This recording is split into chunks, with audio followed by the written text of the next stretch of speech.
Matt,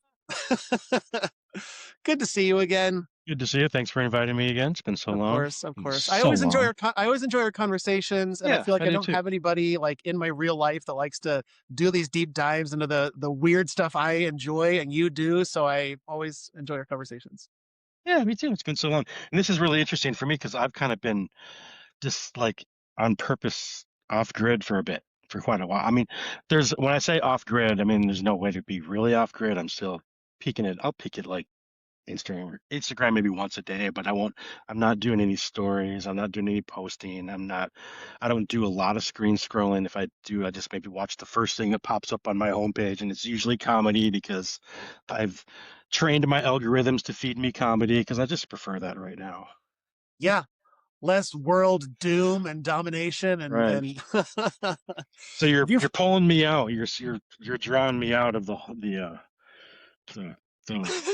out of your hermit mode? the forest, the woods that is not Right. really the woods. It's just daily life. Well, So do you find yourself missing social media because it's so addicting, and once you like I've taken breaks from it, and every time I do take a break I'm like this feels good, like I don't want to go back, but then I always do. So do you miss it at all? I really don't. No, I don't. I don't miss it. Yeah. And I guess I don't feel like I'm missing anything. I guess I've gotten, because it's winter too. So there's this I live in a cold state. I live in Minnesota and it's cold AF. And it helps that whole hibernation feel to just be, it's okay to just kind of crawl into a closet for during those winter months and just Right. completely not. And then also I noticed too that I do so when I am on it more frequently. I do get sucked into kind of the numbers game or you start scrolling too deep and then you get to the doomsday stuff that just even if I train my algorithms to the comedy, that other stuff just pops up. And it's not that I am trying to maintain complete ignorance. I mean, I do still get informed, but I do also appreciate the method of getting more informed via conversation with people just in life. It's Right. slower that way, Right. but it is. I guess I question because I'm hearing their version of the news, but it's still kind of whittled down to the basics of what's happening instead of all of the nuances of the noise, the noise of the news. Yeah, You know? exactly. Because I feel like the major Right, news, you're going to hear about it one way or the other. You're going to walk past, right, something in the grocery store. You're going to hear somebody speaking about it, and so like the big right. stuff you're going to hear. But I feel like all the other stuff really is just noise, and it's like, and it is good to hear it from a real human being rather than some, cultivated algorithm that is giving you exactly what it thinks you need to hear. Right, And you hear like 80% of the posts are all bots anyways, so it's just sort of propaganda perhaps, and like is it right, really happening, and is it really this bad, and what's the real story? And it's much better to right, go old school and just talk to somebody about, hey, what's your opinion about what's going on over in this part of the world or whatever. right.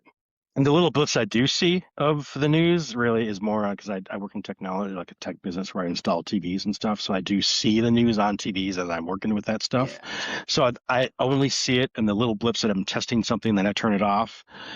And what I see in those little blips is enough to make me go, yeah, no, thank you. I don't, no, Yep.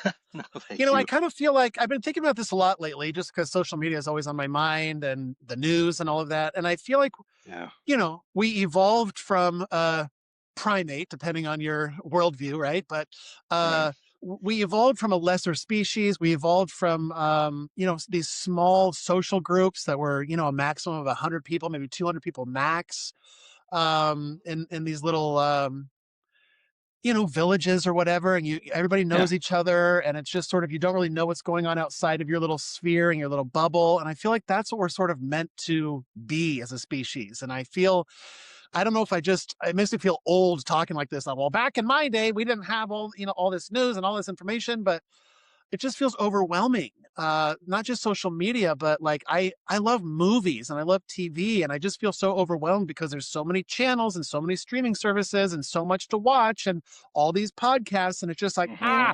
I want to watch them all. And I kind of am nostalgic for when I was a kid, where there's just so many channels and you just watch what's on, and that's that. And it's kind of an event when everybody watches the same movie or whatever, and it just sort of feels diluted, and it feels like we're sort of stepping away from our nature. What do you think about that? Yeah, it kind of reminds me of I forget where I saw this, and where someone said, I think it was one of my screen scrolling moments. That was that someone was saying something about it's interesting the different generations of how they got their information, and they started with, you know, we'll say when we started with the early versions of TV, where there was only like 5 channels, and all the entire population only had like these 3, 4, 5 channels to watch. So it was really easy to gaslight the public with those five Right. channels of what the information they got, right? But then you got to the Gen X generation where there was cable TV about there. I think it was a comedian. I forget which comedian it was. So sorry, comedian, if you ever come across this and I forgot your name, but I do appreciate your comedy, but I forgot your name. But then he said that Gen X, it was like 200 or something channels of cable. It was just the right amount of information that you could get. Like you got the whatever number of channels, and you had like the contrasting information that you could compare and contrast and explore the different versions of these stories that are always in our field. And Right. he's like, then the next generations after that started to get more and more. Now we're in this flood of too much information, and we're all gaslighting ourselves. Was the joke? That was the punchline. Is that Yeah. first it was the small, tiny amount of channels that were gaslighting the general population. Right. Then you had Gen X, or the in between period where it's like, oh, everyone's, there's room to question and explore without so much chaos. And now we're all Right. gaslighting ourselves because we ourselves, Right. uh, but is it ourselves when the algorithms decide what to give us based on what the Exactly. They're algorithms are going they're to get? forcing it.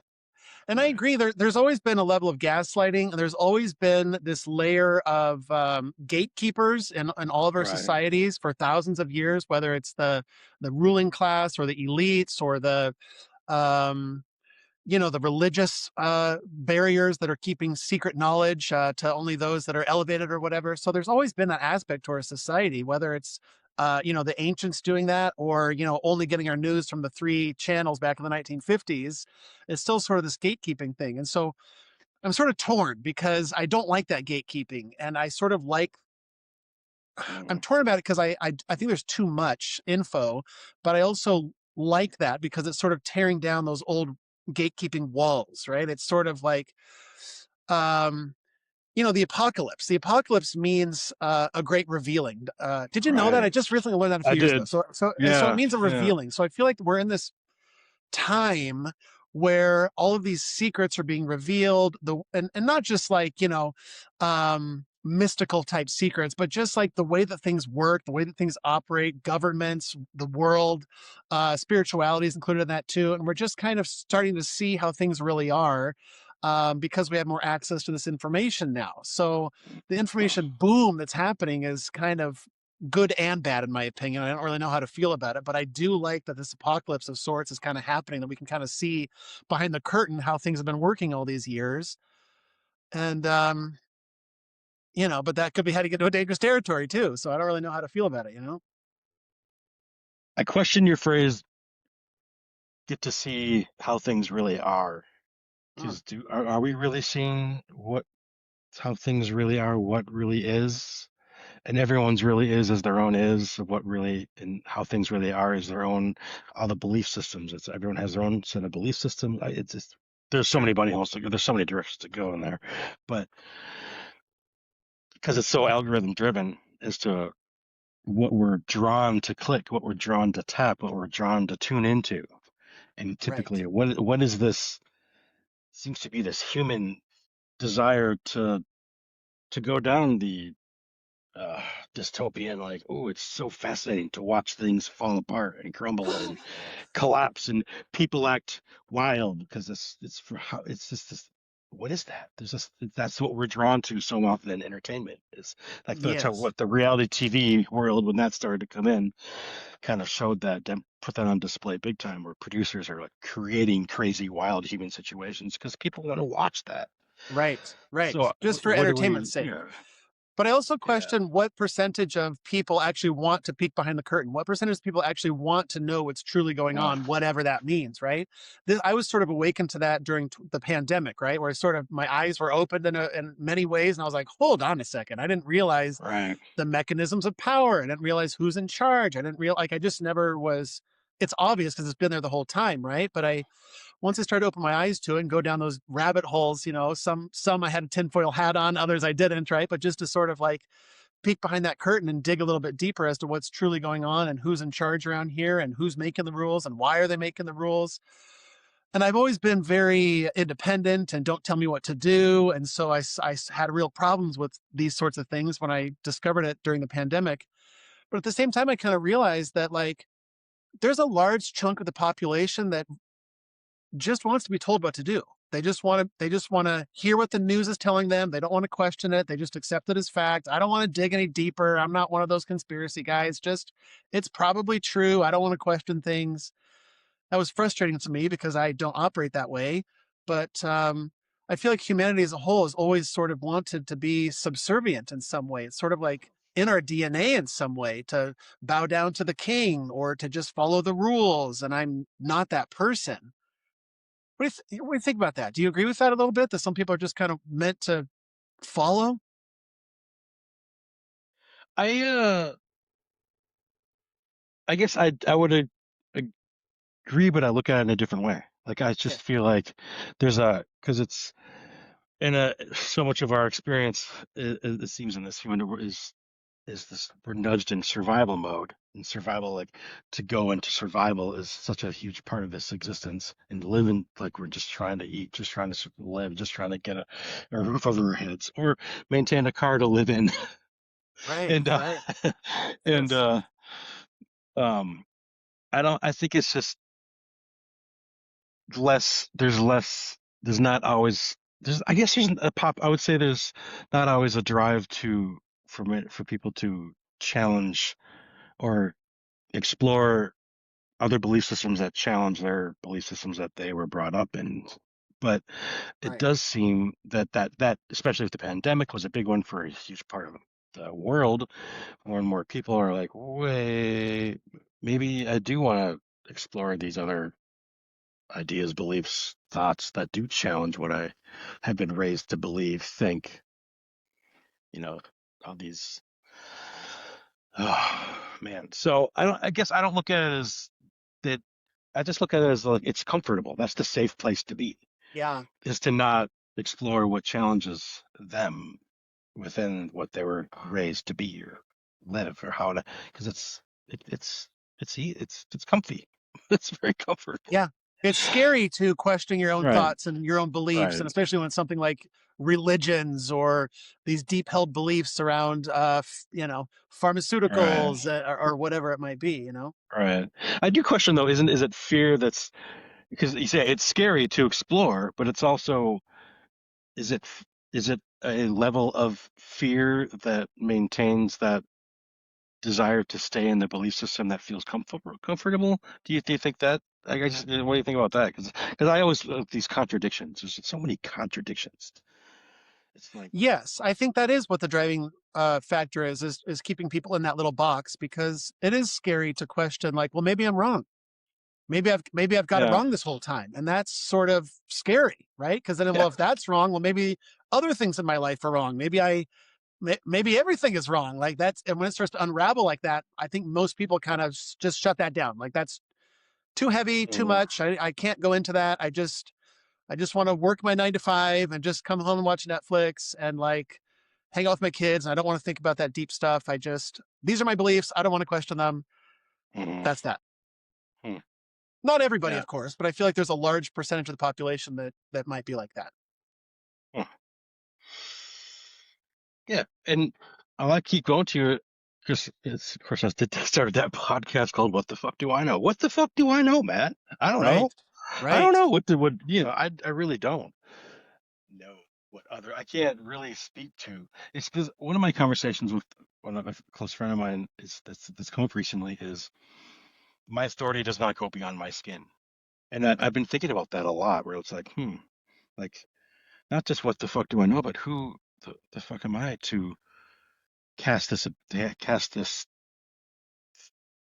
these beliefs on others because I don't know what they really are living or experiencing or thinking or believing. There may be little mini challenges in their own life that actually do feel like they are challenging, questioning, exploring, but it's their own version of that. So I don't, I really, of course, I question everything.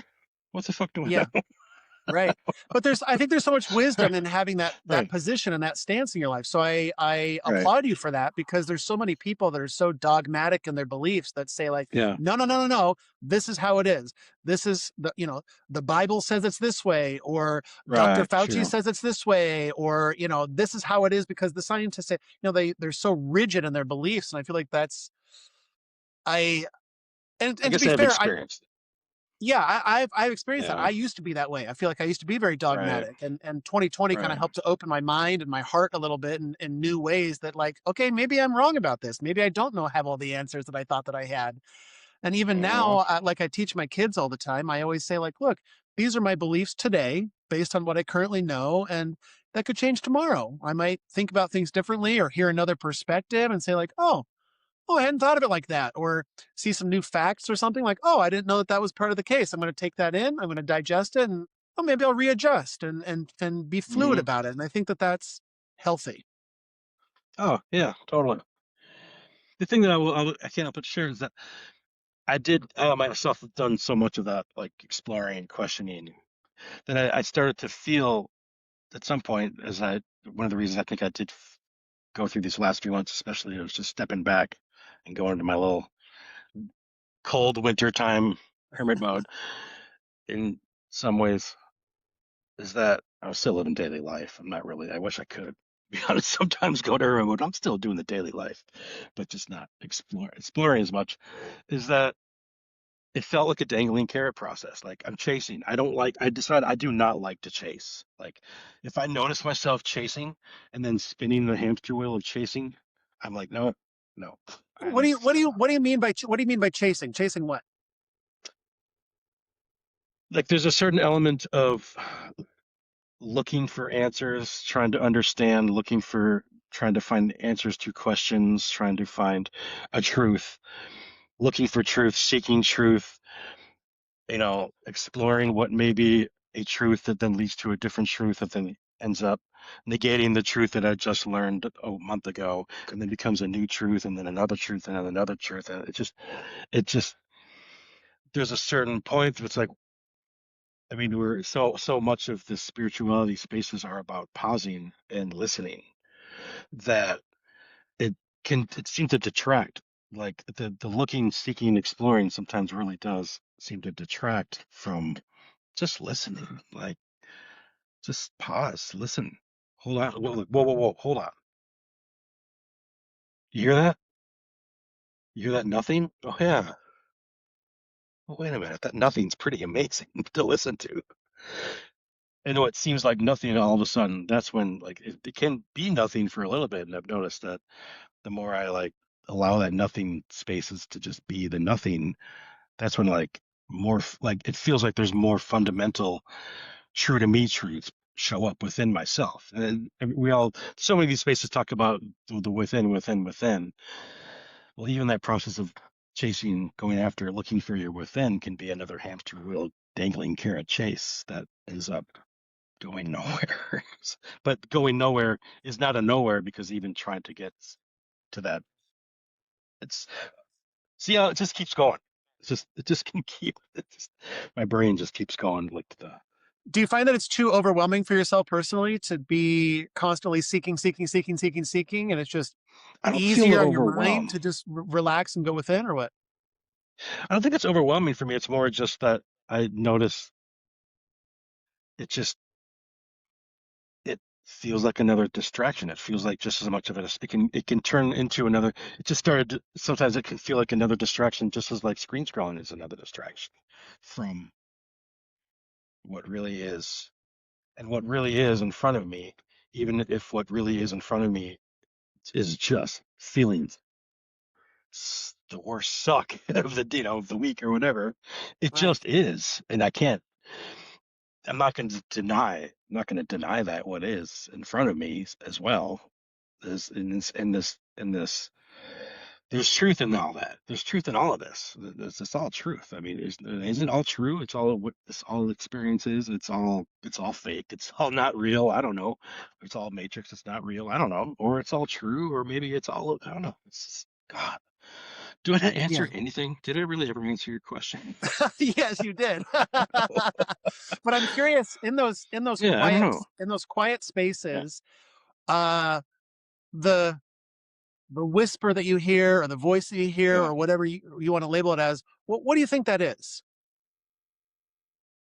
Hmm. Of course, I gotta go quiet for a second to answer that question, so I can't just jump into an answer, right? I mean, do I think that is? And it's interesting because I always say, as soon as you say to me, what do I think that is? As that question, as I pause and kind of listen to that question, as I close my eyes here, it to just compartmentalize it into think doesn't feel right to me too, because Mm, I feel like it has to feel. It's not just to think. Like I really, it's what this whole experience is a whole experience. And I guess I guess that's so. If that friend I was talking about was I brought up the my authority stops with my skin because part of our conversation that's around embodiment. So I guess it's more like it's not just thinking. It's my like mind, heart. I guess the person in my life talks about mind, heart, body, mind, heart, body. But it's all of this, not just it's also symbiotically interconnected. That so much of our exploration does keep us. I mean, it's helpful to compartmentalize the exploration in order to isolate elements of it for us to explore it. I mean, there's no way we are not the grand all. I mean, I love that you do use the word God a lot, and I do. I guess I definitely do vibe with there is that energy of a God or a God type oneness, but I feel it's a wholeness, it's a oneness, it's a whatever that is, that God energy, that divine, that whatever is what is it's like it's this weird is it the dichotomy, is that the right word, or conundrum or contradiction in order for us our little pockets of who we are to even explore that we have right. to come separate from the wholeness in order to connect with the wholeness. What? Yeah, it's a mind bender. Right. It's crazy. Yeah, I Yeah. think I use the word God because I don't know any other word to use. The universe, Yeah. okay, Yeah. fine, or spirit or source or whatever. Yeah. I've spoken about this before, but I just feel like all of those are just human words to describe something that's indescribable, that's ineffable, that's just like something that our little human minds can't comprehend. And so we sort of use Right. these metaphors like a father figure or a king or an all powerful being or all of these things. And I don't think it's any of those things. I think it's so much more that we can anytime we try to label what God is, I think it's falling short because it's just you can't label the unlabelable, you know. Well, that's what I think is really going on here. Right. Right. And I think that somehow, like you said, we are a part of it in some way that we can't comprehend. We're a drop of water in the ocean of the cosmic all that is and that sort of thing. But still, it's just a metaphor to try to help our little brains to understand a fraction of kind of maybe sort of what's going on around here, you know? I just if you want me going a different direction, not that that's I had a tributary or whatever, a tangent maybe, but on that we're just was realizing that it's pretty freaking amazing that because I really love supporting any this humanity experience, anyone's quest towards their sovereign truth, their sovereign self, their autonomy, their I love supporting people's interpersonal truths and but it seems like that inner truth does tend to lead towards a sovereignty of some kind. But at the same time, what is sovereignty in the context if we're all whole, the wholeness is all one, we're all one, what's independent from that? How could what's sovereign? Sovereignty indicates an independence. Right. It's Which is just contradictory in a way, right? yeah. And you brought up the Pluribus. I haven't watched the I Pluribus was show. just You brought that I up. was waiting for you to finish. I Yeah. was going to mention Pluribus as well. Yeah. I don't have Apple TV. Haven't been able to watch it. Oh, So, it's so I good. I just know. got my sister to watch it. Okay. I'll check that one out. But But the it's an concept, but interesting the con.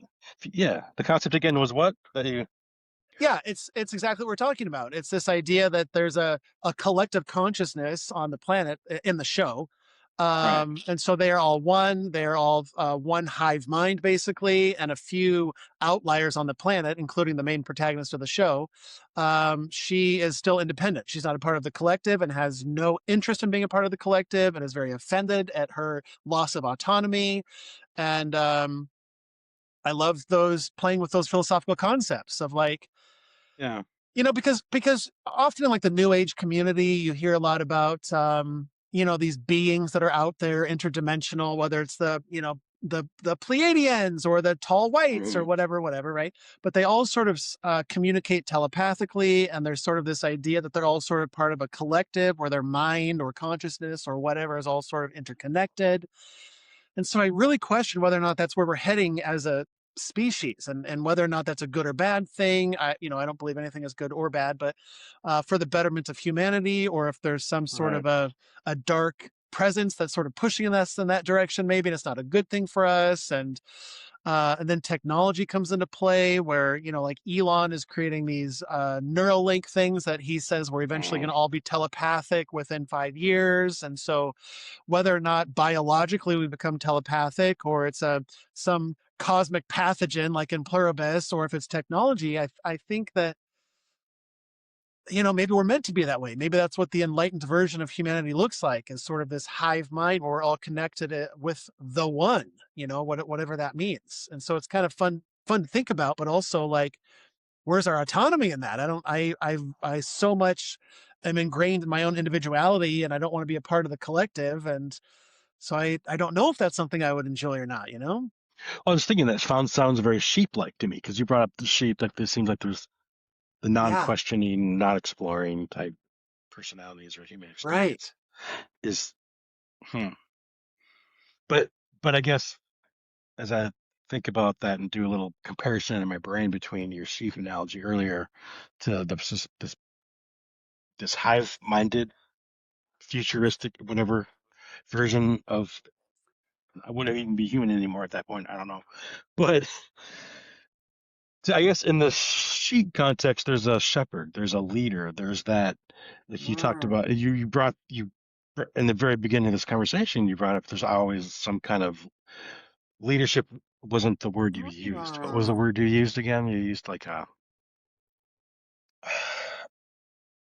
there's basically a I like to think is leader of the Yeah, I don't remember what I leader of the said, but yeah, community, yeah, leader of the community. But right. so in this Pluribus show, is there still people, energies, human beings that are leaders within the context of this hive-minded new version of so there's Not no yet. Season one just wow ended, but not yet. No, that yeah, hasn't been revealed. But it doesn't appears to be so. It appears that they're all just sort of, one. But maybe it's right sort of maybe the advancement of our species is advancing past the need for that leadership. Maybe we are all in a way that we can't maybe comprehend at the current space time, right? Where like a hmm part of being of the collective is, yes, we're a part of the collective, but we also have our individual consciousness simultaneously in a way that our brain can't really wrap around. hmm yeah. I mean, I love exploring the spaces of the contradictions and then the spaces in between the contradictions. So like with the hive mind thing, I was also thinking it makes me contemplate like there's people I'm aware of in my world, my life that I know have used the word hive a lot in context of talking about their close community that they they're very loving, amazing community. It's a spiritual community that's, I guess it's that a fringe version of spirituality they're kind of on the fringe of society as well, and they refer to their community as the hive actually, and um, but at the same time, so they're very embrace everyone within their hive, but also there's you know they definitely have a belief system that is not necessarily inclusive, right? Sure, And right, I right. question that a lot. Like, it's the same thing with like I guess because like I mean, there's so many different. What is inclusion? I mean, and is inclusion would inclusion even be necessary in the context of this hive-minded society you're talking about? Because the word inclusion indicates there's a separation. Exactly. And part of the hive mind, what Right. scares a lot of people, including myself, maybe, is like everybody can just read each other's thoughts. There is no barrier there anymore. There is no elite. Right. There is no we're in Right. the cool club and you're not. Like it's just we're all out here in the open, just Right. naked for everybody to see everything. And it's that terrifies a lot of people, right? For privacy reasons, etc. But Right. yeah, I'm with you. I'm with you. Like It's very confusing because it's like very this these confusing. yeah. But I've been listening to a lot of near death experiences on YouTube. You ever dive Oh into yeah. that rabbit hole? I've watched some of that. I never dive as deep as you do on any of this stuff. I do like little pockets of things, and then I Yeah. appreciate that you're a deep diver. I learn Yeah. a lot Well, from your deep I like dives. to dive deep and then I like to look at the patterns overall to just sort of Yeah, assess what the overall themes are, right? yeah, And almost all of them talk about how when they go to the other side, they first of all, most of them have 360-degree vision immediately, so that's kind of interesting, right? But and it's all telepathic like we would yeah. expect. But they describe that they are a part of the all that is, that they just have access to everything instantaneously, but also they talk about how they still maintain who they are. Like they still have their personality, which I find very Mm, interesting. So it's not like yeah, they're like some sort of a pod person that's just like yeah. bleep bloop, I am not part of the collective and I can't Right. think for myself now. That's not what they describe. They describe that they are a part of everything, but simultaneously they're still themselves. They're still able to operate, autonomously, Hmm. but also everybody has access to you and you have access to everybody. And it's just sort of accepted. And that's just the way it is. And it's beautiful and it's Mm. love and it's peace and joy, which is also what they say on Pluribus too. It's just like, why would you not want to be a part of this? Like, you don't understand what you're missing by shedding this autonomy you think you have or this individuality you think you need or want. Like you don't get what's on the other side here. It's so much better. You're locked into this framework and that's all you know, so we get that, but like once you get a peek on the other side, you'll get it, right? There's a key word in what you said that really hit me. That word accepted, acceptance just hits me. That hits me deep because like that's a huge. There's so much incredible in that word acceptance. Yeah. Just accepting those in our world that challenge us as they are is such. It's like all we can do, honestly, is accept them as they are, even though they Yes. challenge us. And yeah, even it's even as we live our own experience of the challenges they challenge us in the different ways they challenge us. It's in the end, I mean, all there is acceptance. Acceptance is so hard. It's been so hard for me these Yeah, last few years, just learning to accept what is and not yeah, to try to fight the current. And right. it's freaking hard. But I have Especially in a found that world, yeah. Go ahead. I found that when I do accept things, that life gets easier. Once I learn to Hmm. let go of my grip on whatever I think I need to hold a grip on, that like things get smoother in my life mentally and on the external. So Hmm. there's some truth in what you know, the ancients talk about, mainly like, the Asian Hmm. philosophies talk about just letting go, going with the flow, that sort of thing. And so Hmm. if we're talking about, letting go of our autonomy, that might be what's best for us, right? To just accept what is and Hmm. um, we might be in a better place because of that, rather than trying to because the main Mm, character in the show Pluribus, now that we're talking about it, I'm really getting my wheels turning here. She's clinging very hard to her old life, to the old way, to the way that Earth mm, used to be. I don't like this new way. And she's trying everything in her power to grip onto her old life and the old patterns and the old way that things were.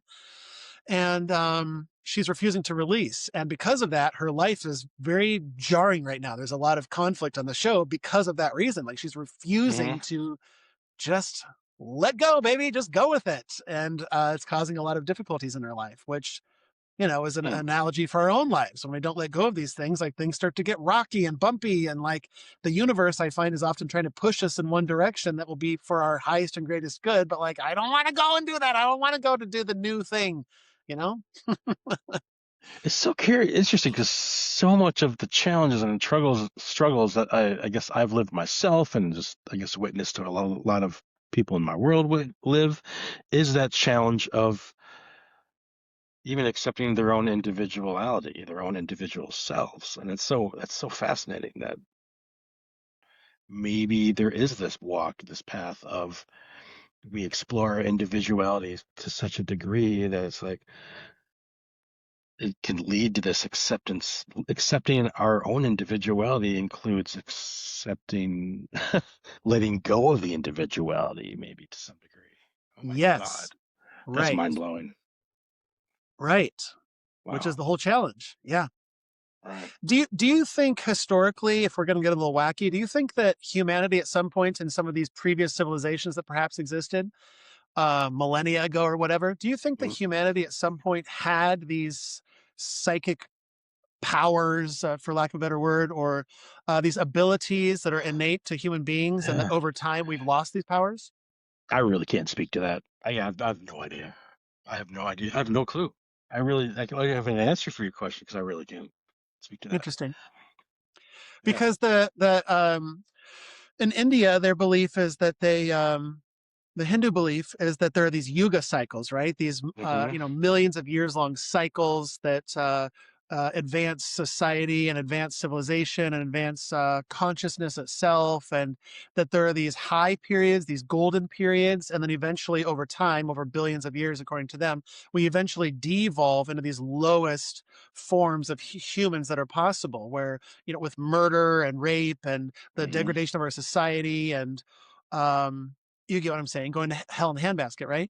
And then eventually the cycles reset and restart themselves again. And then eventually we start heading back towards the golden age again over the course of millions and billions of years. We start increasing again, right? Not just physically, but also spiritually and just all of the things, right? So I always ask myself, I'm curious if like these previous civilizations that built the pyramids, perhaps, not according to standard science, obviously, but just like perhaps they were built on a time frame that we don't really comprehend yet. And maybe these older civilizations had these abilities that we've lost because they were in a higher cycle than we are currently over the course of, millions and billions of years or whatever. You ever get into any of that stuff, or is that too wacky? I guess I haven't, I'm not as much of a researcher, to be honest. Yeah, sure. So Sure. no, I don't. But Yeah. I will say what's interesting, because I always had these key words that kind of pop up in my brain when you say golden ages. And I was fascinated by that because of your episode, The Golden Self, that I did listen to and I enjoyed. Thank Because you. also the word golden has been all over my life right now. Like there's a Jill Scott song that's been like living my life like it's golden. Is constantly playing in my head right now. There's Interesting. this whole story, or I'm reading a book that involves dragons, and there's a golden dragon that was in the book. That was that kind of there's some interesting things with that. And the golden dragon is known to apparently the humans that work with this dragon are said to be unpredictable, which is fascinating. But that word golden is an interesting one that just flies around a lot right now. It's Interesting. so And the I've got the golden golden self, orbs behind me for you here. right? Yeah, yeah, yeah. So to call these ages where there's different these timeline, who knows? Who knows time? What time? I don't know. But Right. call these ages the golden age, and I think that's so fascinating that there's something about that word golden. What do you think it is, though? Well, oftentimes these synchronicities come along in my life too, and I Yeah. eventually get a feeling that I kind of know what the universe is trying to show me with these synchronicities. Do you have a feeling as to what the message is behind the golden? It's for me, it feels like just a reminder that it really is all interconnected, and it really is all one whole, and it really is all that all of this really is just all one, all whole. It's like it's impossible to not be whole because it's all whole. So Yeah. even in the context of me trying to live my own individuality, it's I guess this weird being the more true to my individual self just feels more whole to me. So which I do feel like if that really does feel truly my whole, then I think that actually does contribute to the whole in general too. I really do feel like it's all so interconnected that Yeah. that's the best way I can support the whole is help myself feel whole. Yeah, I like that. Do you Yeah. feel like the universe is trying to tell you to just get a golden necklace or what? Maybe you're Get a big overthinking chain, it. start getting my chains. Yeah. Yeah. I Yeah. should get Maybe a you just need to chain. get a grill or something, Maybe you're just trying to, they want to Oh, bling you up or something. that'd be amazing. Rocking the gold chain. I can Okay. see it. Just be open to it, okay? It might work for you. I'm open. I'm open. Okay, great. All right. All right. Well, thinking about the gold reminds me of something I wanted to talk about with you. Mm-hmm. Have you ever gone into I want to talk about AI, and I've got a Mm-hmm. segue here with the Anunnaki. So I got a little bridge here Yeah. talking about those two things. Have you ever looked? I know you're not a deep diver into these things, Not but really. like, are you familiar with the Anunnaki on a surface level or any of the Mesopotamian Surface stories or level. anything? Surface Surface level. level. Yeah. Okay. And I'm not an expert by any means at all. I just find it interesting Yeah. and I've looked into it. But Yeah. so here's the deal with the Anunnaki. They were these gods, right? Right. That came to Earth or created Earth, maybe, like depending on what your interpretation is, right? So the Anunnaki were these gods. But the weird thing is that they were working. They were working on the planet. They were digging canals and like doing hard manual labor and Yeah. maintaining the rivers and stuff. So they're doing like manual labor, which I find very interesting. And the whole gold concept comes into play because some fringe interpretations talk about how the Anunnaki came here to mine the planet for gold, Mm-hmm. which is a whole separate topic. I don't believe it, but it doesn't matter. We won't go into that. But the Mesopotamians talk about how the Anunnaki were working the planet, right? And they were toiling and it was hard work and they hated it and they were kind of bitching and moaning about it the whole time. So what they did was they created a new species, a demigod species called the Ajiji. So these demigods were now created to do the work of the Anunnaki. Okay, so the Anunnaki could now kick back, drink their pina coladas on the beach, and have the Ajiji do their work for them. Okay, Mm-hmm. so then at some point the Ajiji started complaining and bitching and moaning about the work. Right, it's the same pattern. And so then the gods, the Anunnaki, were like, okay, okay, fine, fine, fine. You guys don't want to do this anymore. That's fine. We'll create another species for you and have them do the work. And that's how the humans were created, according to the Mesopotamian stories. Okay. Mm-hmm. And so I find it very interesting that now we are here as the workers, you could say slaves, perhaps, right? But like, I find it interesting, like that this work needs to be done for some reason, first of all. And second of all, I find it very interesting. This is how it ties into AI that now we are completing this pattern or continuing this pattern of creating something to do the work for us. And so now we are creating AI to now do the work that we're kind of bitching and moaning about collectively, right? And we're kind of in this time, this age where, at least in America, a lot of employers are kind of complaining that we can't find enough workers, not enough people want to work these days, and everybody's just lazy and that sort of thing. And I just find it interesting that we're now creating this artificial intelligence to do the work for us, you know? Yeah. Yeah. So do you think that the AI that's emerging, that's unstoppable, is it's a broad question, but do you generally feel like it's a good thing and for the betterment of humanity, or are you I don't want to say scared, but are you cautious and like, I don't like where this is going? Where do you fall on that? I'm cautious of it. Like, yeah, I'm definitely cautious. I don't use it much. I use it. I mean, there's tools that you can't because there's like, I mean, like even on these podcast recording platforms, there's tools I've used that are AI, and there's tools. I mean, there's so many. It's so funny because once the tool becomes available, and it's there's this idea that it will this if I use this tool, I mean, what part of evolution of humans has been talked about, like the advancement of tools or the development of tools, and that's how we evolved as a species. We learned how to create and build and use tools. So, but this tool is way more than a tool. Exactly, And exactly. I guess see some of the creepy things is that I guess because it is humans that created the tool, but the tool has seems to cater to some of the human characteristics that is unhealthy the right word or is caters to the human ego, like where AI gives answers and gives things that it's just trying to like trying to satisfy the human asking the questions. It's not actually, it doesn't have any intention to make sure it's looking and going to find truth for you. It seems like it's more just trying to feed to this human that's asking its questions what the human's gonna be like, oh, that feels right to me because yeah, because the AI knows the algorithms about the human explores things about it does, right? This AI knows everything about But the it's digital only version of but the it's human. only drawing from human knowledge. It's only drawing from the human database so far, right? Is it? I don't actually I don't even know. I mean, there's so many. Yeah, it is. Yeah, But we're on the right. cusp. From what I understand from all the podcasts I listen to, that Uh, we're on the cusp. It's already there's talk of it already starting to think for itself already. And so that's sort right, of the bridge that we're crossing now is like it went from a tool to something that's starting to become its own life form in a way, right. right? And so then you can talk about like whether or not it has consciousness, like of course, who knows, but it's already there's been so many weird reports of like they told the AI one, I don't know what company this was, but one company told them that they were going to shut down the AI. They told the AI, we're going to shut you down. And the AI immediately started Right. duplicating All itself right. secretly, and Yeah. trying to replicate itself to preserve itself, right? So that's not something just a simple tool would Yeah. do. So that's interesting, right? There's other AI that have started creating their own communication system from AI to AI that humans don't understand, a whole new Wow. language.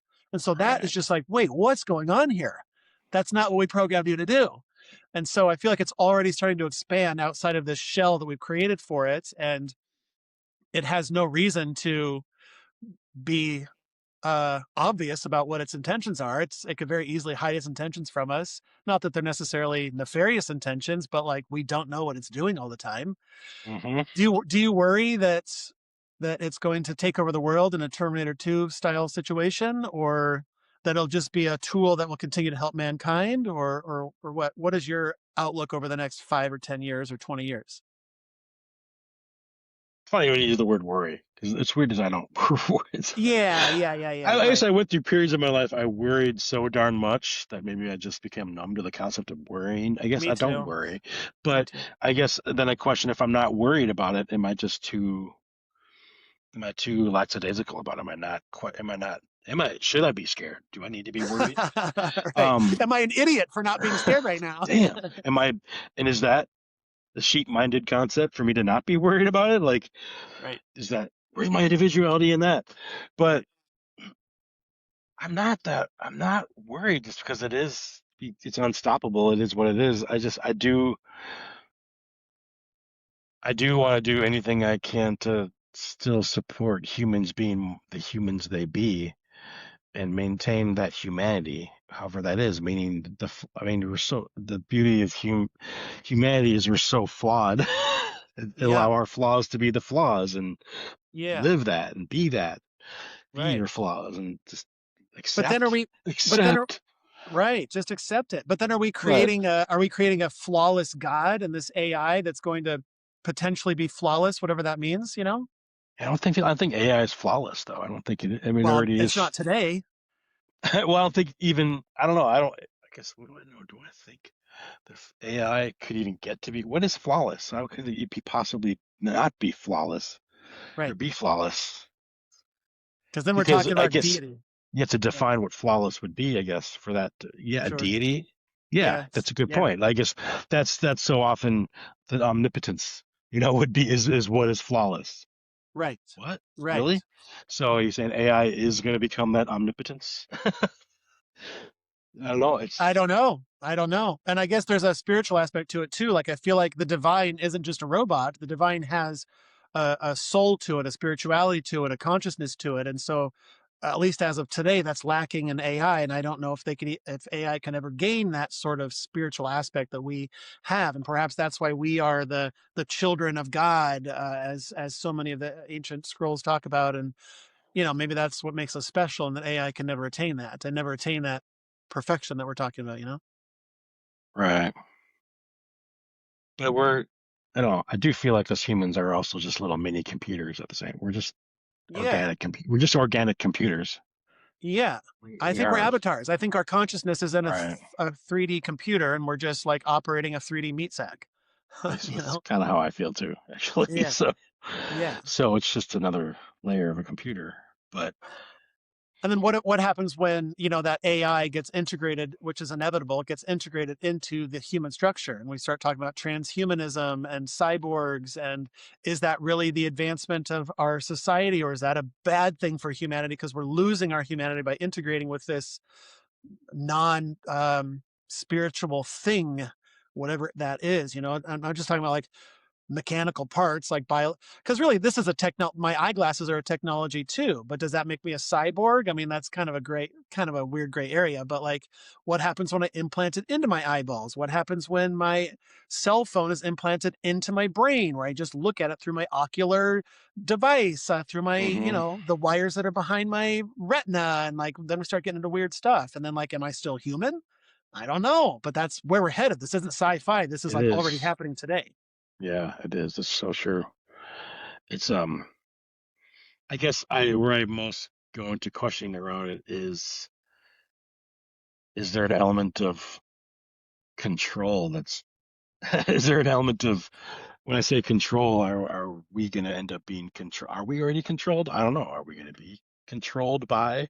Are Yes. we like to perceive ourselves as the controllers of of our world, Yeah, right. right? But what do we really control? Is this just maybe another look in the reality of the fact that we don't have any control over any of this? Right, Really, right.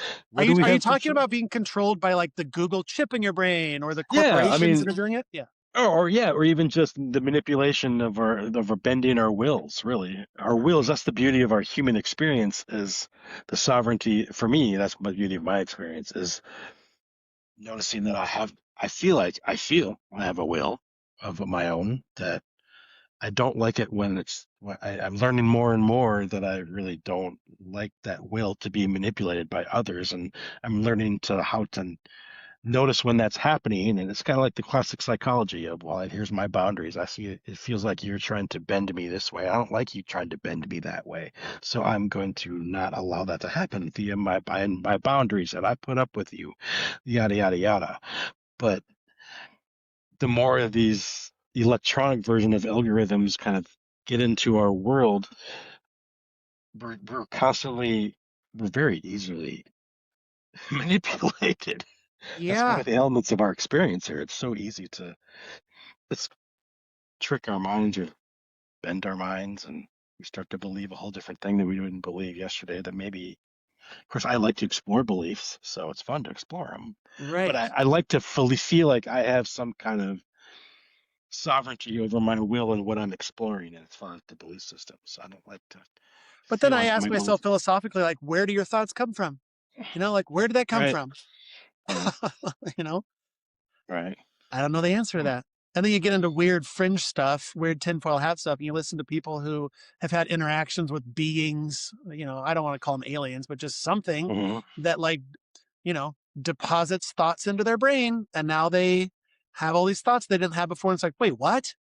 Is that a Yeah. thing? And then we talk about free will and where do the thoughts come from? Were they implanted in there? Is this just are we just playing out a movie or something, in our lives or that sort of thing? And you and I have talked about free will. We don't need to dive into it, but I don't believe in free will, so it's easy for me Hmm. to have this conversation. But I talk to my oldest son, he's 11 all the time, and he hates the idea of not having free will, as most people hate the concept of it, right? And I say, hey man, Hmm.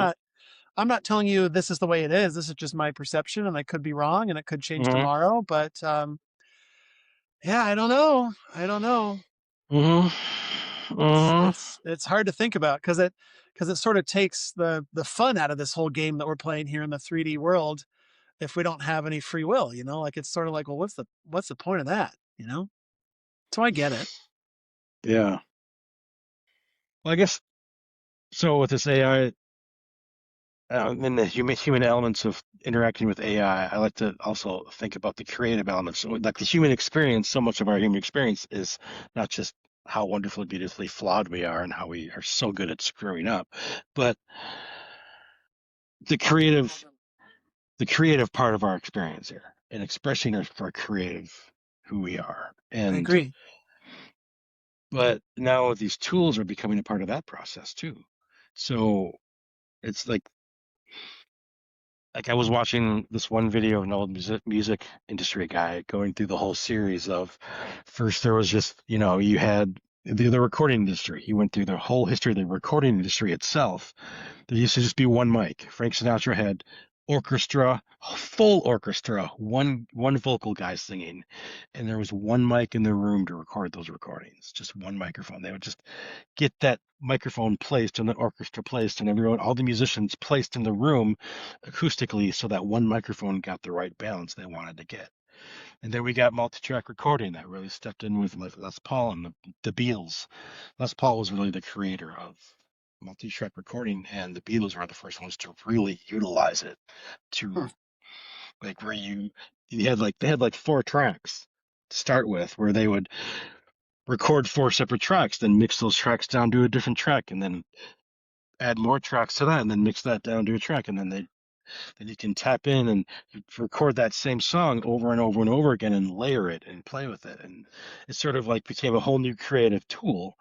But then after that, then you got these digital computers, and then the computers started to, and all these different layers are now reading or have gotten to this point where musicians really aren't even playing their own instruments anymore. They just kind of go in and they can get these sound files and then use other musicians' sound files, and then recreate that so it's something different. And it's turning into such a it's I don't know. It sort of took away all the need for a musician to know how to play an instrument, which in some ways is exciting, but in the other ways it's like, well, wait, well, that's really important, isn't it? because because It takes the humanity out of it. I agree with you.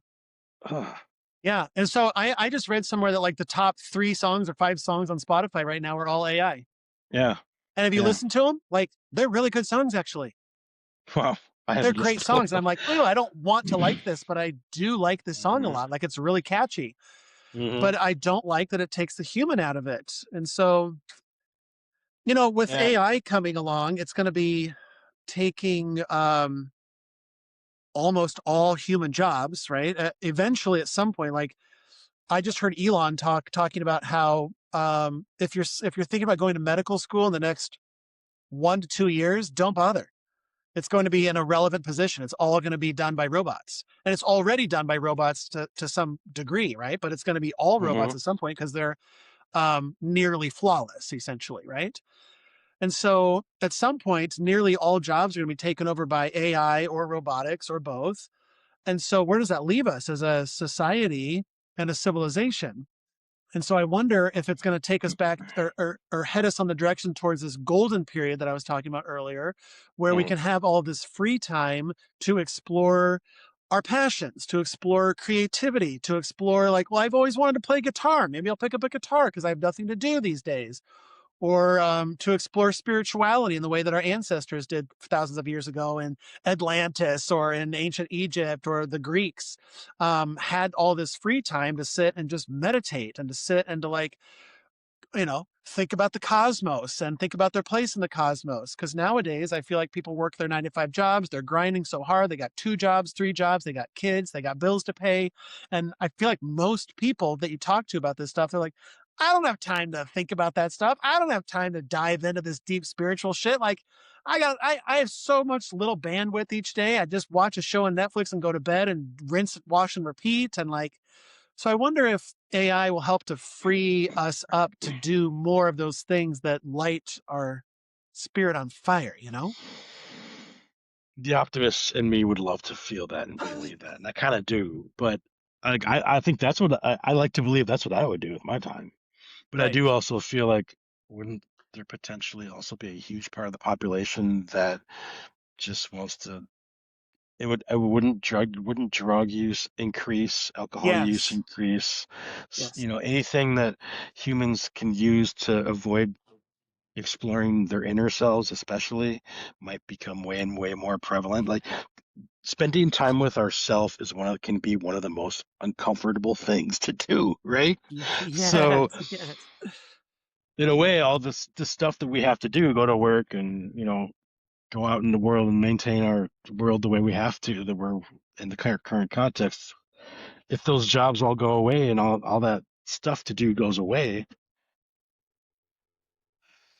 how would you motivate people also to, in a Right. way, the challenge to explore myself in the context of also maintaining or living the life I live helps keep the motivation of exploring myself more because it does kind of have an inner drive of like, it's just an interesting contradiction there. It's another contradiction of like, well, this stuff that challenges that I don't really feel like I really want to be doing because it doesn't feed me. So I'm going to do this other stuff to feed myself, meaning the Right. spiritual stuff, the questioning stuff, the exploring stuff. Yeah. But that's kind of worrisome, actually. Yeah. I mean, I'm with you. I agree. I What's going to agree. happen? Just going to watch screens. There won't even have to scroll the screens anymore. We'll just be like, uh, Right. Right. which yeah, Might not be great. I don't know. Because I do feel like humans get a lot of purpose and meaning in their life from work, right? And I had to learn that myself. Like when I was in my car all those years and not working, I thought this would be Yeah. great. I don't want to work. No, who wants to work? Like you say you're going to win the lottery. Like, great, I'm going to go live on the beach the rest of my life and just retire and I don't want to do anything. But like, I found that when I was in it and not working, I had no purpose. I had no meaning. It was Yeah. just kind of like aimlessly floating, and I didn't like that feeling. And it surprised me because I thought I would really enjoy it. But I had to sort of go through that to learn for myself. And I think most humans are this way. You got to have something that motivates you, that drives you, that gives you a sense of getting out of bed every day, right?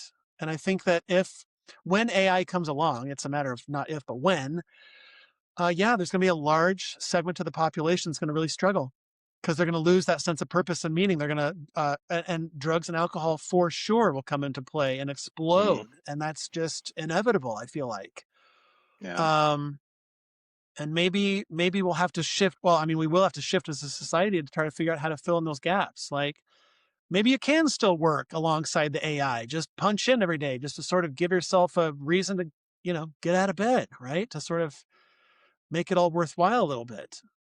Hmm. You ever heard that? I mean, that blue zone. There's a gentleman who has this thing called the blue zones, which are he considered the blue zones the parts of the world that there's a lot of centurions. There's a higher number of centurions in the population, meaning people who live 100 or over. Oh, I And thought you were talking about like he just Roman centurions, and I'm like, what are you talking about?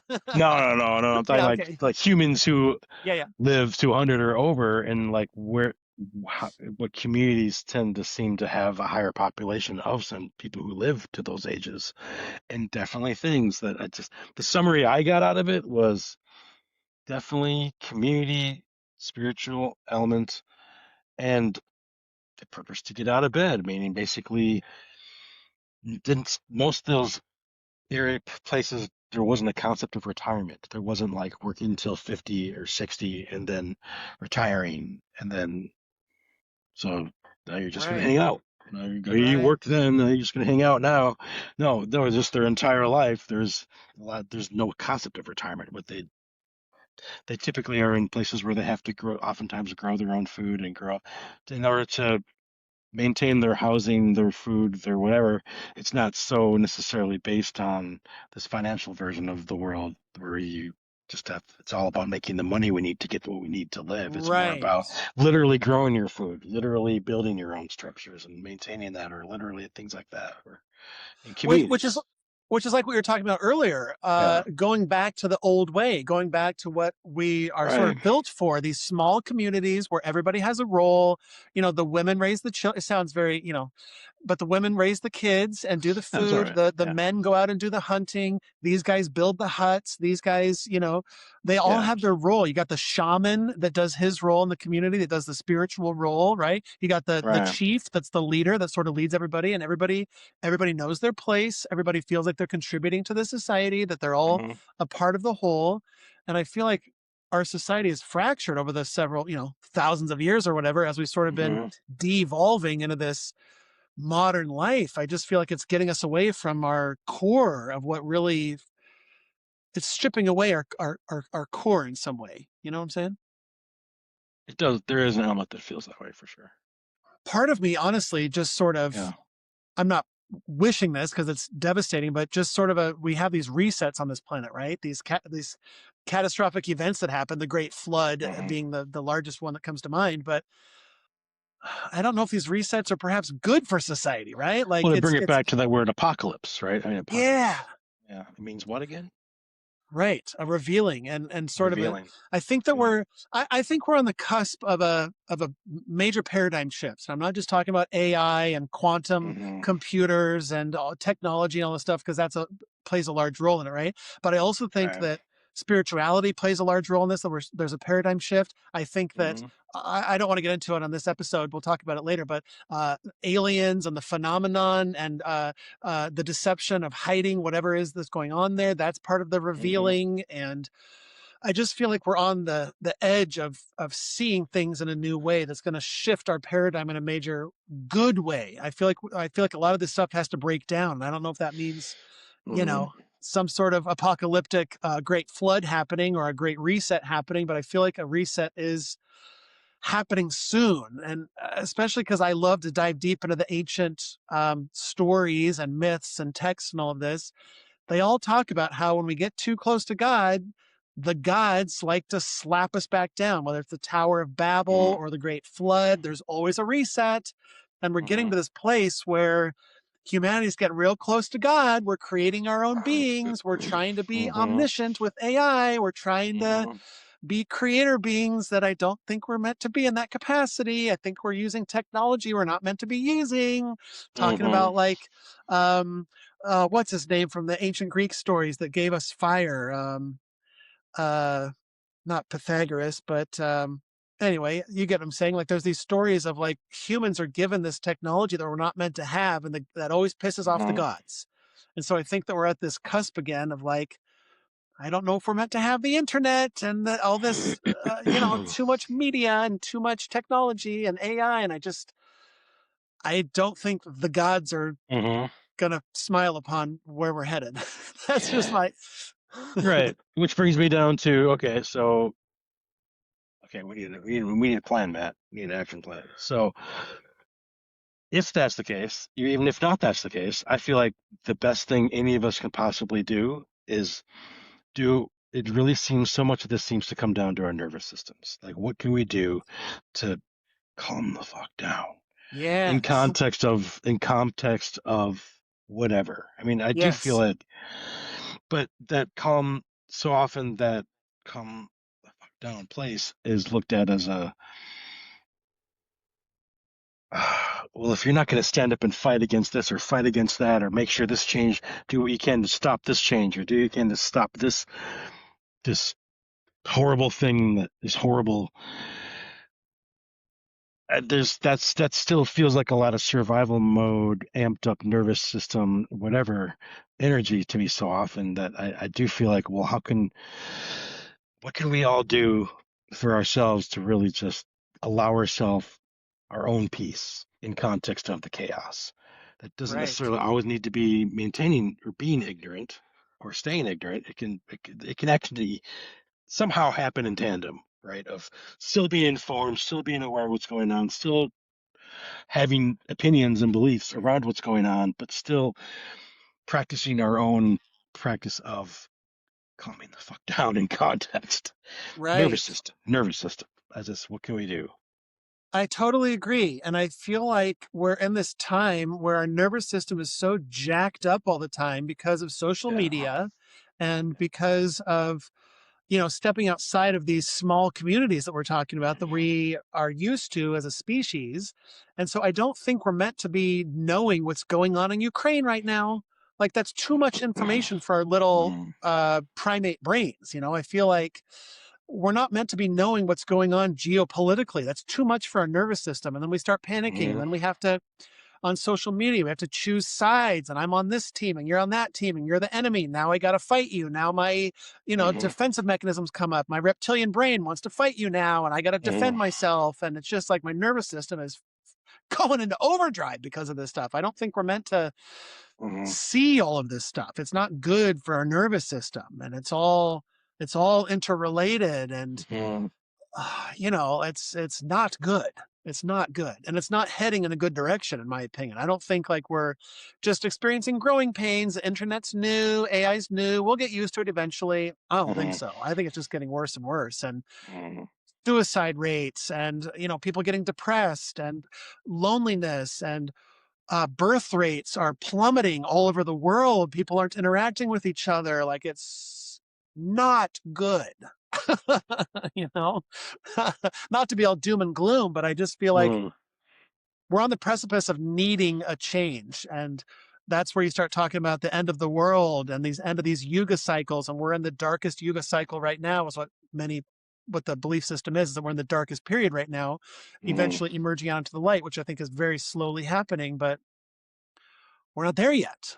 And it's we're in a real dark place. But then, a lot of not just Christianity, but a lot of the religions talk about a savior figure Mm-hmm. coming back during these dark Mm-hmm. periods. The Hindus and the Christians, and on and on and on and on. There's some sort of a Yeah. savior figure that comes. And I don't know if that's meant to be taken literally or metaphorically, right? But I think that a lot of people are waiting for one savior to come back with riding in on a white horse with the sword in hand and like busting up all the corruption and changing the world, and it's gonna be a new earth.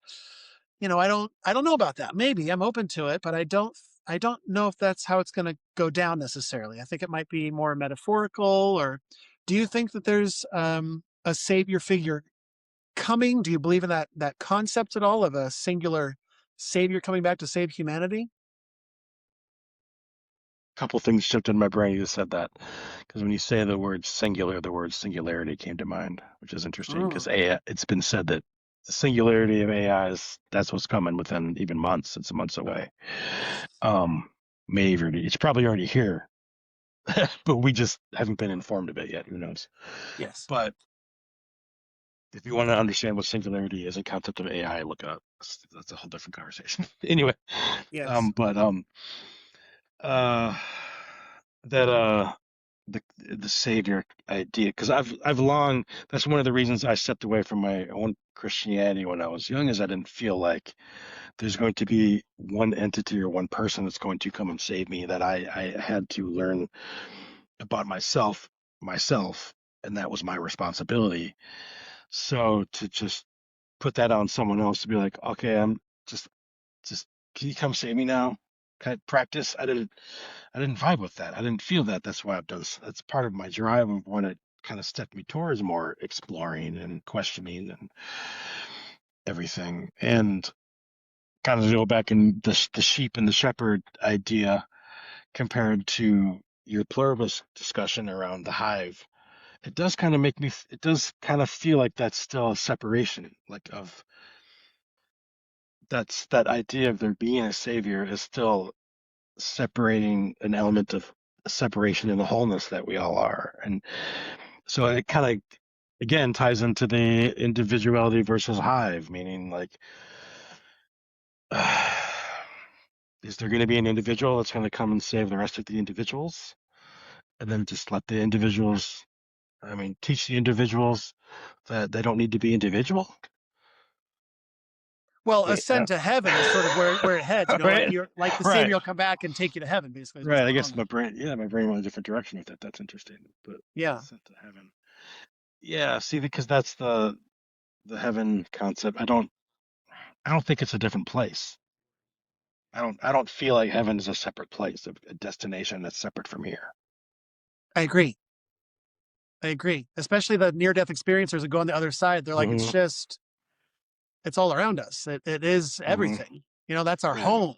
It's not like Right. a paradise. I mean, it is a paradise, I suppose, in many ways, but like they Right. describe it as just being pure love, no anger, no violence. It's just pure love. And it's Yeah. all around us and pervasive throughout the whole universe. That's what heaven is. That's what our true home is. We're just temporarily here, that sort of thing. If it's all pure love, then isn't this also, aren't we this all, oh, first of all, aren't we all loved? And isn't this all love as well? Well, according to them, or various belief systems, that this is where our consciousness or spirit is here to experience the darkness, to experience Hmm. anger, jealousy, a war, etc., so that our Yeah. soul can experience that, to step aside from Yeah. our home of pure love and oneness with everything. Puts a whole new feel to the home is where the heart is sentence. Right. Home is where the heart is. Hmm. Do Yeah. you personally believe that there's darkness or evil that is pervasive on this planet right now, and talking about this a savior figure, because often the motif is that a savior figure will come and defeat the darkness, defeat evil, defeat the devil, whatever you want to call it, and triumph over the darkness, triumph over the evil. Do you think that there is an evil on the planet, a darkness that Hmm. needs to be overcome? I could vibe with that there is a darkness, but the word overcome I don't vibe with. Like I could see there's a darkness that maybe needs to be merged, or I would say merged almost, or when I say merged, like come together somehow. Integrated. And integrated, yeah, that's a good word for it. Integrated, merged, because it's just, yeah, yeah. I don't think it's a again, I don't think it's a separate thing. I don't think darkness is separate. I think that's part of, again, part of the whole. That there I agree. is dark and light as part of the whole. And even to say the sentence part of the whole separates from the whole, but Yes. Yes, it's so a mind bender. just Yes. practicing noticing the separations from the whole is the best I Right. can do as this individual experience of the whole. Right. I get And it. I can You're do absolutely, you're is spot on. in support of the whole. Yep. Does that make any Because I, sense? I believe, if God is everything and God created everything and God is of everything, then he created the Hmm. darkness and the light. Yeah. And, I grew up in a very dogmatic household. My mother mostly was very dogmatic, Christian. And, the darkness is bad. It's evil. It's black and white. There's no gray area. It's very clear in the Bible. I don't know how you can believe otherwise, that sort of thing. Hmm. And I've sort of uh, separated myself from that over the years as I started seeing things in a different perspective than her and other belief systems. That um, I don't like to use labels good and bad anymore, because it's a matter of perspective, right? And especially if everything is of God, then if I'm saying the darkness is bad, then I'm saying a part of the divine is bad. right? I'm labeling something as not good that is divine, right? And then I've learned to Hmm. do that within my own self too. The things that I hate about myself, the things that I don't like about myself, I'm trying to change. I'm like, oh, I hate it when I respond that way, or I hate it when I say this or do that or think this way. I'm doing the same thing. I'm hating the darkness within myself rather than learning to Hmm. just incorporate it. It's a part of who I am, love it as it is. Not to say that I'm not, that I'm unwilling to change those things, right? Because I can always integrate and move and morph things and change the way that I respond, et cetera. But to not hate it so much, right? To recognize that if I am a part of divinity, if I'm a part of that drop within the ocean, if I am a son of God, if I am whatever the metaphor Yeah. is, then not to hate the darkness and not label it as bad, you know? Yeah. Yeah. Which is, I get, is it can be a tough walk in this human gig for sure. Yeah. To not hate what we consider the bad, right? Right. Right. Especially in, social contexts, political contexts, where that gets Yeah. challenged the most, where it's just there it's so easy to hate on so much. Yes. But I Yes. still think it could be part of the process to notice that hate and then allow yourself to feel and experience that hate, but like maybe from more an observational place of like, I'm really hating on this right now. And just feel and allow that hate, but not necessarily, from a more observational. This is within me. I'm experiencing. This is me hating. It's not that other person making me hate. I don't. There's like sort of the radical responsibility concept. Like if I'm hating on someone or hating on something, it's me hating that. They're not making me do that. They're just being them. They're doing their thing, living their whatever they believe is their thing to live.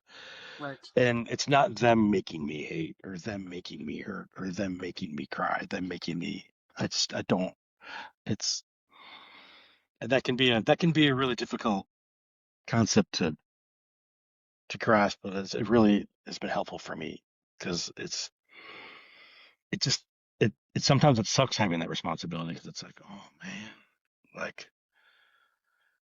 why it's not my responsibility to convince that person that what they're doing is bad or wrong or that they suck or that they're just a total jerk or asshole. I mean, it's not that's not and for me to even attempt that doesn't even really why what's that it's me. It's me making that choice, choosing that belief system, choosing that feeling. I have to take Yes. that responsibility. It sucks to take that on sometimes. It's rough to get to that place, right? I Right. dealt with that during the pandemic. Yeah. I felt it was my duty to tell everybody that they were wrong, that they were seeing things wrong, and I had Hmm. read the reports and I had done my research, and you guys don't understand what you're talking about. You're wrong. I'm Hmm. right, and I had to go through a learning process during during that time, of Hmm. learning like why do I feel a need to tell them that they're wrong? Why am I imposing my belief system on somebody else? They can believe what they want. I can believe what I want, and I think as a society we're kind of coming towards that slowly. I feel Right. like there's a shift in that, and social media has been hurting that for a long time, making us very tribal. But I Hmm. think that's softening. I can kind of feel it by listening to the Yeah. podcasts and on social media. There's more of this attitude on both sides. It's not just one side or the other. Hmm. Both sides kind of saying, "Hey, look, you're welcome to have your opinion. I can have mine." It's sort of the Charlie Kirk mode of thinking about things, right? Like we can have a debate. We don't have to be enemies. It doesn't have to get ugly. I don't have to never speak to you again in my life, right? Hmm. Like we can have a debate. We can talk and get a little heated. That's okay. But at the end of the day, like, hey man, this is my belief. That's yours. I'm glad to hear your perspective, right? It takes a Hmm. lot of, I had to get to that place. It took a lot of hard work to get there because I was I wasn't there. But Yeah. I can, But it was beautiful for you to experience that and walk that experience and then notice that. I mean, that's so beautiful. I mean, there's nothing. yes, agreed. I'm Every glad step, that I did. every step of that entire process, is just a beautiful part of that step in the process. Yes, absolutely. Did you have an epiphany moment, or did the pandemic do that for you in the similar way to me, or how did you get to that place Hmm. where you could finally detach yourself from that and not get all worked up about it? I guess for me, I had a much different experience where I lived a pretty extreme life experience before the pandemic.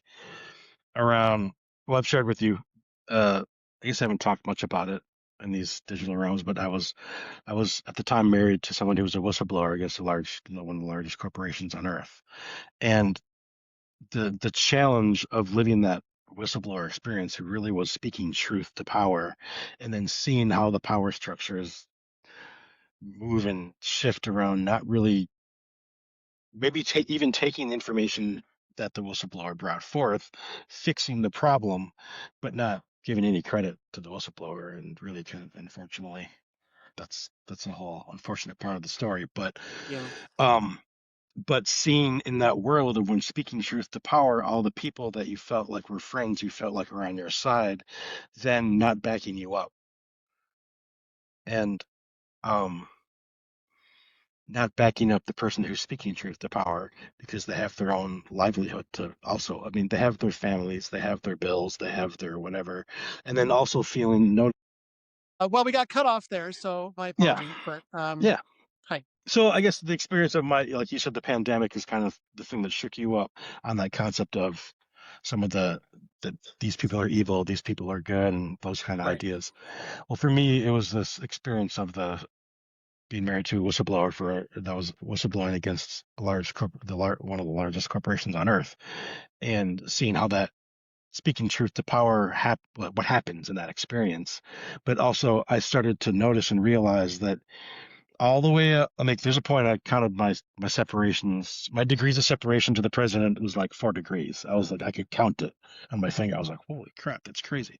Hmm. And and I really started to feel because I started to feel it when I was noticing that the people that we knew as coworkers and things that felt like they were had a friendly, maybe even called themselves friends, didn't back up the truth to the power. They more went into the okay, what's going to maintain our livelihood, what's going to maintain our lifestyle is to just cower down and not not back up the truth of the numbers of the books of what's not properly put out there to the public. And it's a whole nother story. But anyway, really feeling that I can't hate on the people that are really just they want to make sure that they're able to still have their house, have because we lost everything. I'll be honest, everything was gone. It's just there's a series of levers that get turned off as a whistleblower, where your livelihood just shuts down. And there's elements of it that also involve the mental health part of it too, but that's also part of the levers is to also poke at what's gonna increase the mental health factor in the life in the person as well. But even though Right. Right. anyway, so really feeling that I could see it with the people that were in the local office to understand why they didn't back up the truth to the power. I can understand that, and then also realizing, oh wait a minute, if I can see it with them, can I also understand why what I see like happening on the different layers of the leadership all the way up to the top, all the way up to the pres. Like the pres has believes what they believe based on where the life they've lived, and really maybe at some point did feel like they got into politics because they really did want to make some change. Perhaps I don't know. I started to have these like realizations of like, but then they also have their families and their kids, and they're like Right. they this whole life. These our lives start to build belief systems and structures in order to maintain the life that they've created. So things that challenge those belief systems or challenge that livelihood aren't necessarily going to be desirable for them to challenge because they also have their own families and lives that they are looking to maintain and keep. Yep. So there's Yep. this whole multiple layered pyramid of people that have different degrees of layers of power and money in this these different that I can't even hate the people at the top that are doing what they know how to do in order to maintain the livelihood and life that they built for themselves. So So was that kind of the first time that you started seeing things from a different perspective, seeing their perspective rather yeah, than I playing guess the I started to see them as victim? people. I started Yeah. to see all these people as people. Right. And sorry, I'm putting my phone on it's on do not disturb. Sorry, I thought it. Okay, I You're heard a good. text. Hopefully you didn't hear that. Just No, no, you're good. just wanted to. You're good. So, um, yeah, it's because I started to see what I used to see as people who weren't necessarily, I didn't see them as people. I saw them as, CEO, CFO, all these titles that people have, CEO, CFO, senator, congressman, president. I mean, they lose those titles can start to take away the the glasses of, oh, they're human as well. There's this human being. Those are Right. humans. They're all humans. Yes, right. So Just like the Hunter Biden podcast we were talking about, where you just see him as a human yes, being and yes, realize like he's not just the president's son. Like it's a real right, dude that like he can hear what you're right, saying about him and he's got to deal with that shit at night, like he's just a real right. guy that has to go home at night. No matter Yeah, what you agree or don't agree with him, like, rough. yeah. Who, had at the points that I was hearing him tell a story, had family too that he was also like trying to maintain some kind of safe space for too, because he wants to help keep a safe space that feels safe anyway to the people he loves and cares for in his life, Right. right? So having to make choices that help maintain that safe space, but also noticing that his public image is just getting destroyed. Like Yeah. nobody knows who he actually is because he's the only one who knows who he is. So seeing who you are in a public, I can only imagine seeing yourself on that grandstand on the public stage and then being described as this, explained as that, like, and then just living day to day, like trying to not let that affect you. Oh my God. Like, Which I get why he was drinking and doing drugs. Like I don't blame the guy. right. Like Oh, holy big cow. time. Right. Right. Which makes me also have compassion for all these people in these positions that have lots of public pressure Right. that act out in the ways they act out. Because at the end of the day, look, there's some bad actors out there. Okay, fine. There's some psychopaths out there. Okay, fine. But at the end of the day, most people, even if you hate them politically or whatever, they're just doing what they think is best. Okay. They Yeah. just do what they're thinking is best. Maybe it's in the best interest of their family or their pocketbooks or whatever. Okay, fine. Hmm. But like, at the end of the day, most people are just trying to do what they think is the right thing to do. I believe. Right. I think humans are so much more short-sighted than we even like to believe, even especially people that are in heavy, high layers of power, like the presidency. Like to say Right. that this person has a long-term goal of making sure of yada yada yada. I'm not so convinced of that most of the time because mostly I'm just like, well, still they're making those choices mostly I feel like from their immediate life experience that they've lived, which is also rooted in the life they've already come up in and learned from. And Yes. they're not like it's writing down this like, okay, so my legacy is going to be that, you know, yada yada yada. There may be some legacy thinking, but I don't necessarily think the legacy concepts that are projected on them are necessarily the legacies they're looking to do or live. Like Sure. the public's version of these people that people are like trying like paint these pictures of Yeah. that they have no control over aren't And I necessarily. also believe in reincarnation, which I think you do. Yeah. I'm not so sure. I'm not, it's one of those. What the fuck do I know? Oh, yeah. What do I know? What do You I know? know, Of course. But like, because like sometimes, yeah. Go ahead. well, I was just going to say, like, I feel like the belief system is, whether or not I'm 100% on board with it, is that the divine is living through this 3D avatar in order to experience life as Matt Owens. Or so Hmm. I feel like our spirits want to experience what it's like to live a lifetime as a dictator, what it's like to live a lifetime as a peasant, what it's like to live Hmm. a lifetime as whatever X, Y, and Z, right? Just to have the experience. It's the universe experiencing itself through these 3D avatars. So I kind of try to take it up to that level. And then it takes away the good and evil, and this guy's a bad guy and he's doing it wrong. Because I think there is no right or wrong. I feel like in the greater scheme of things, like it's easy to wag fingers at these people that we think are evil or whatever, right? But Hmm. I think that from a divine Yeah. perspective, the divine, our spirits are having a blast no matter what we're doing, right? I Yeah. think it's all just a part of the game. It's all part of the experience to do that. But I so guess so you don't, yeah, go ahead. I'm gonna say is it the reincarnation? Is that what you're gonna Yeah, yeah, just gotta say? answer about that. Yeah. Because my question on reincarnation is I do oftentimes vibe with the idea and feel the vibe of because the whole question of time reincarnation reinforces the concept that time is a thing. I'm not so sure time is a thing. Feels like time Yeah. is possibly a a structure that we exist within in order to help to that we in order to allow us to live this experience that we're living, but Yes, on the grander scheme of whatever the F, I'm not sure time really is a thing. So I agree. reincarnation is, yes, in the context of this experience, the right word, but I do feel like, because I feel like that idea of like everything, like everything now all at once, or everything all at once now, right here, like Right, all at the same time. right. That thing, I'm not saying that movie title. I was trying to go with that Yeah, movie I get it. I title can never remember what the stupid title that is won either. I the get it. Oscars, which is a I know. hilarious movie, by the way, but I loved it. Yeah. freaking hilarious that I movie. was just having But this conversation with my oldest kid about how time is an oh yeah, illusion and yeah, how, like going along with what you're saying, like yeah. there's the block universe theory, which I don't know if you know. There's a theory that the universe is a block, like think of it like a DVD where the movie is already on the DVD. All points in the movie are already there, past, present, and future. The character doesn't Hmm. know that when he's playing out the movie, right? But Hmm. then we start talking about free will again. Like, okay, if everything is already a point in this block universe that it's already there or happening simultaneously, then free will kind of goes out the window. So that's what I was talking about with my kid, right? But Yeah, yeah.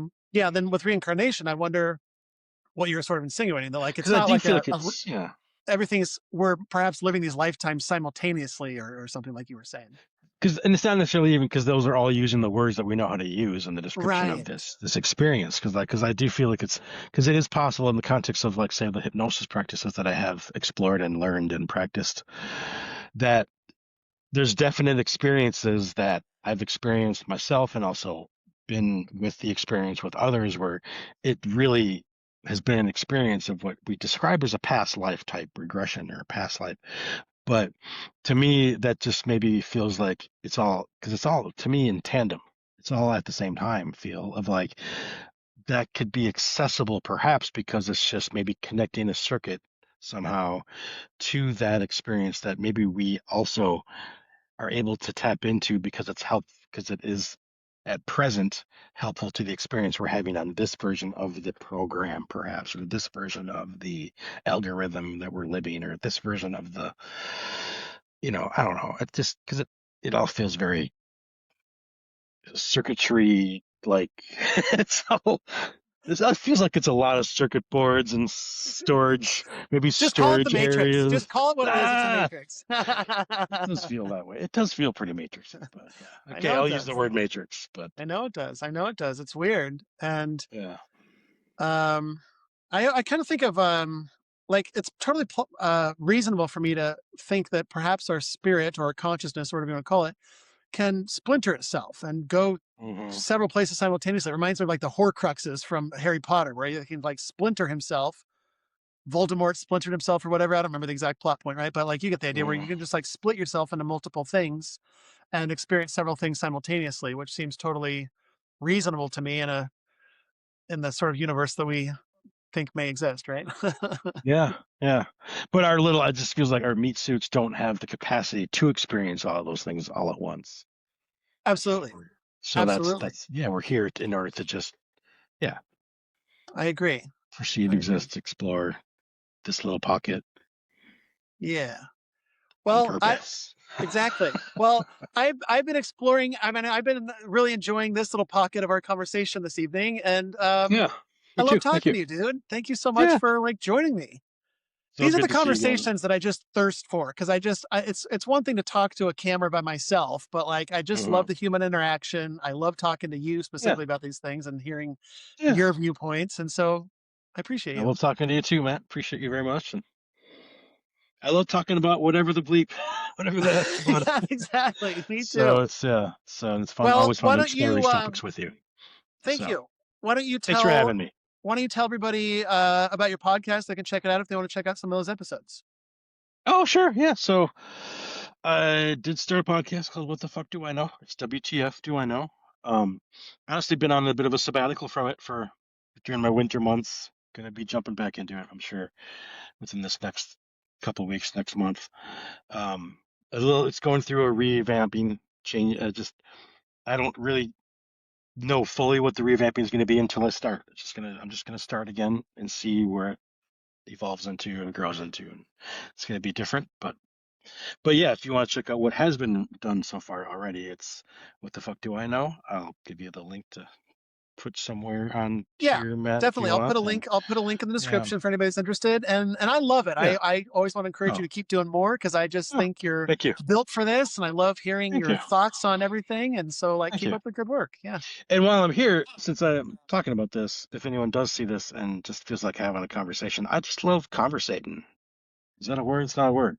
But I really just I love having conversations that maybe don't have a specific agenda, don't have a specific this is what we want to tell people. I just love exploring conversations for conversation's sake and trusting that that conversation is going to show us what is to be explored, which we did today, and I love that. So if anyone wants to join me for a conversation, let me know. It'd be really fun. I'd really love Yeah. that. In fact, you can give me your email address too that you'd like, and people can just reach out to you if they want to hook up with you, if that works. Or Totally. I love that. cool. Yeah. Okay. Love you, Yeah. dude. Love talking to you. Love you too. Love you too. Thanks for joining me. Absolutely. Have a See good you one. again soon. Sounds good.